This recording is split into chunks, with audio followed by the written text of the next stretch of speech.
Hey folks, how's it going? Dr. Spin. Eclectic album reviews and general musical meanderings. I'm a little bit behind schedule, but I'm going to wrap up this 12th part of the 12-part series of all the preview music for this year. So we're going to end it up this week with Slift's Ilion.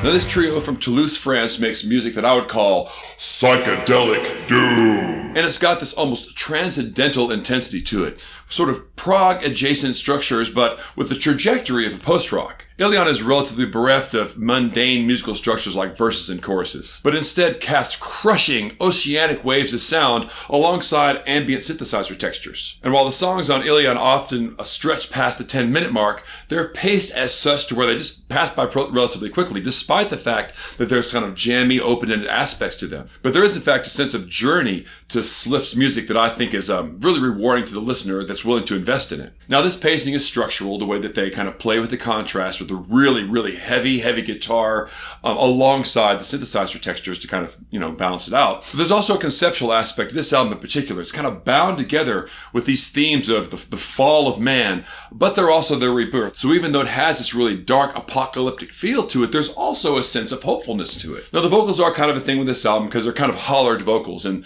I've said before that I don't have anything specifically against that style of vocals, but there has to be some kind of musical aspects to the project, whatever it is, to warrant listening to that. And I think that really Slift is super good about this. Even though there's a sort of like Motorhead meets Mars Volta aspect to what they're doing, there's also really beautifully melodic moments throughout the album. In particular, The Story That Has Never Been Told has this one passage in it, I really swear it sounds like John Anderson singing in the background. And it's almost that angelic side of their sound alongside the really crushing walls of guitar and intensity that they have, gives their album a sense of almost being like the soundtrack to Prometheus, like some kind of apocalyptic space sci-fi space opera. And next up I got Autechre's LP5.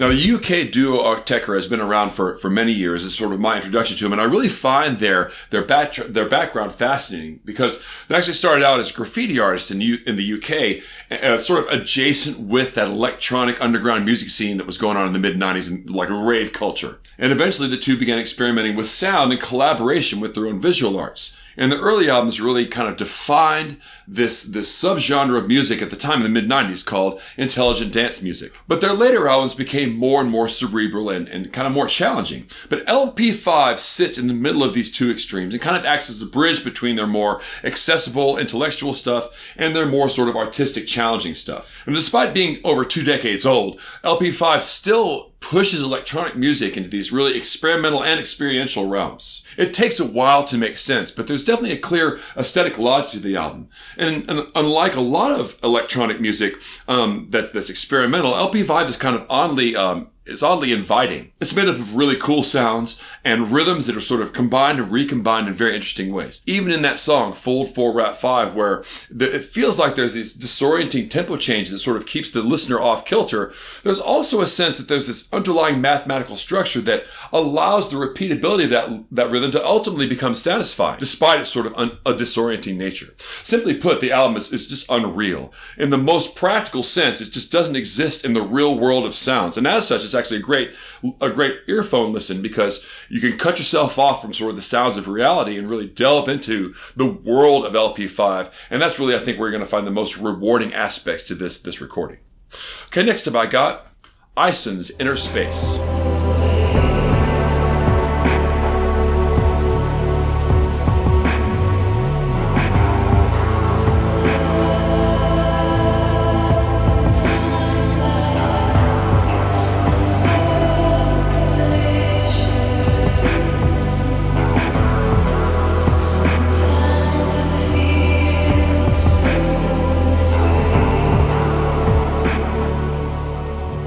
Ison is a Swedish duo whose members have backgrounds in sort of progressive rock and dark ambient styles.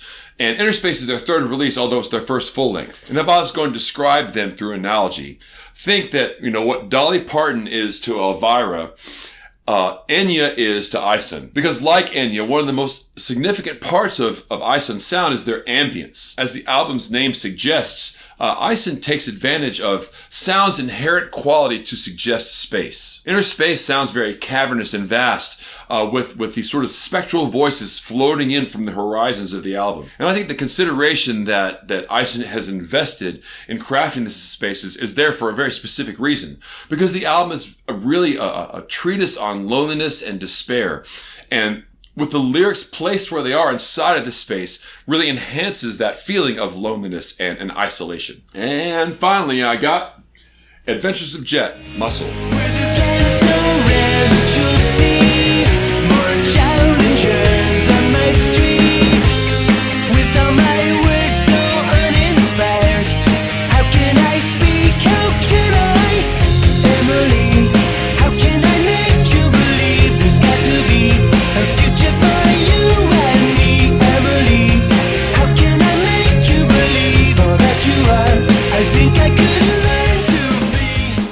Now, when Bob Dylan went undercover in 2000 as part of the Witness Protection Program as Adventures of Jet, I admit that I had some resistance.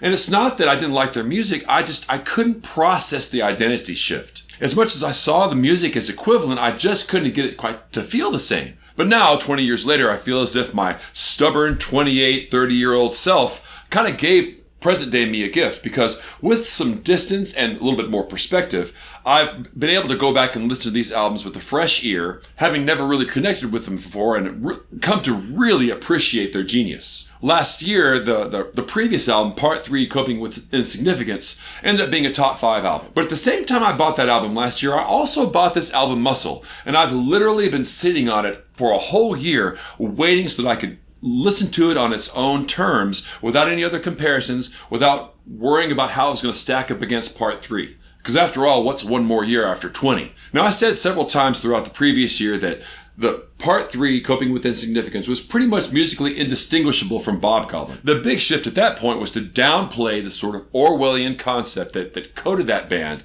and instead emphasize kind of more street-level concerns. In a way, Muscle leans a little bit more towards traditional power pop than the project's previous albums under either identity. It is perhaps like 5% less anthemic, but also 10% more layered, especially if you take into account like the increased use of kind of background, layered vocals, and synthesizer themes. At the same time, the sort of angular guitar lines that defined a lot of their earlier work is kind of dialed down. Now keep in mind, this isn't like a dramatic reinvention. It's more like these components that are already always there were just sort of proportioned a little bit differently. I mean, Bob Goblin had, and Adventures Jet had these kind of doo-wop vocals in the background. They've always had layers, but they're just pushed and pulled into different directions to give this album just a little bit of a different feel than its predecessors. But still, the band's melodic strength and harmonic complexity and fantastic songwriting skills and their inimitable vital drive are still inarguably the most compelling and appealing aspects of their music, as they have always been and will be in the future from Bob Goblin and Adventures Jet, in the band's either guys. And that's all I got for you guys for this fantastic set of Tier 1 albums.